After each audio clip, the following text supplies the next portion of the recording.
اس video میں آپ صرف اس بندے کو دیکھیں یہ کون ہے اور یہ حرکت کیا کر رہا ہے. میں اب آپ اس کا پوسٹ مارٹم کر کے بتاتا ہوں. یہ جناب عمران اتاری صاحب ہیں، اتاری گروپ کے روح رواں، مجلس شورا کے جو ہے نا وہ نگران، یعنی کہ الیاس قادری صاحب کے بعد اگر کسی کا نمبر ہے تو وہ یہ بندہ ہے. اب یہ کسی دربار کے اوپر پہنچا ہوا ہے، پتہ نہیں وہ انڈیا میں ہے یا پاکستان میں ہے، پتہ نہیں کون سا بابا ہے، ایک لمبا سا نام لیتا ہے اس کا. کیا رہا ہے کہ اس کے دربار کے باہر یہ پتھر پڑا ہوا ہے اور یہ کہہ رہا ہے کہ جو بندہ اپنے دل میں کوئی بھی مراد لے کے آئے گا اور اس نیت سے یہ پتھر اٹھائے گا کہ اس کی وہ مراد پوری ہو جائے تو وہ پتھر کو اٹھا لے گا، لیکن اگر کسی کے دل میں کوئی شک ہوگا تو وہ اس پتھر کو اٹھا نہیں پائے گا. اندازہ کریں، ایک پتھر سے جا کے اپنے دل کی مراد پوری کرنی ہے، اب کوئی شرک باقی رہ گیا. اور یہ کوئی عام بندہ نہیں ہے، یہ کوئی تیسرے چوتھے پانچویں درجے کا یا ان کی کسی چھوٹی موٹی مسجد کا مولوی نہیں ہے، مجلس شورا کا مین رکن ہے جو کہ سارا دن مدنی چینل کے اوپر بیٹھ کے اس طرح کی باتیں سنا رہا ہوتا ہے. آپ یقین کریں، جہاں پہ جہالت ختم ہوتی ہے نا وہاں سے ان کی جہالت شروع ہوتی ہے.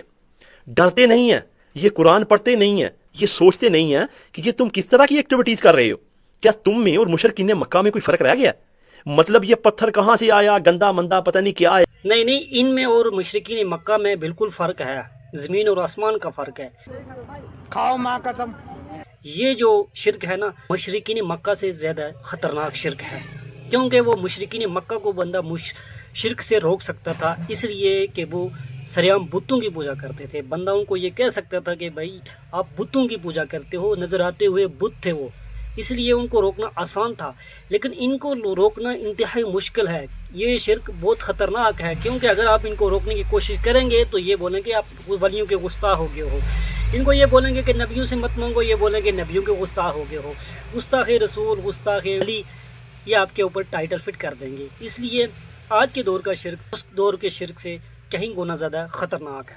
دوسری بات یہ ہے کہ ان کے ہاں جو شرک کی ڈیفینیشن ہے نا وہ یہ کرتے ہیں کہ جب تک جس سے آپ مانگتے ہیں نا اس کو آپ اللہ کے برابر نہیں سمجھتے یا اللہ نہیں سمجھتے تب تک شرک نہیں ہوگا. مگر کیوں؟ تو بھائی اگر یہ ڈیفینیشن ہے شرک کی تو پھر شرک مشرک ہے ہی کوئی. پھر آپ ہندوؤں کو بھی مشرک نہیں کہہ سکتے. یہی نہیں، ابھی اور سنیے.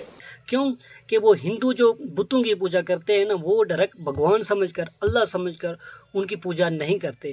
وہ صرف اپنی تسلی کے لیے بتوں کی پوجا کرتے ہیں کہ بھگوان ہمارے سامنے ہے. ان کو بھی یہ پتہ ہوتا ہے کہ یہ جو پتھر ہے یہ بھگوان نہیں ہے، لیکن وہ اپنے تسلی کے لیے کہ بھگوان کا عکس بنا کر ہم بھگوان کی پوجا کرتے ہیں. ان سے اگر پوچھا جائے کہ آپ پتھروں کی پوجا کرتے ہو، بتوں کی پوجا کرتے ہو، تو وہ یہی بولیں گے کہ نہیں بھائی ہم تو اللہ کی بھگوان کی پوجا کرتے ہیں. تو اس سے بھائی بھگوان جو ہندی میں کہتے ہیں وہ اللہ کو کہتے ہیں، تو اس سے جو ہے نا تو وہ بھی مشرک نہیں ہوتے جس طرح کی یہ شرک کی ڈیفینیشن کرتے ہیں. تو پھر آپ بتائیے مشرک ہے کون؟ فیصلہ آپ نے کرنا ہے. جزاکم اللہ خیرہ. السلام علیکم ورحمۃ اللہ وبرکاتہ.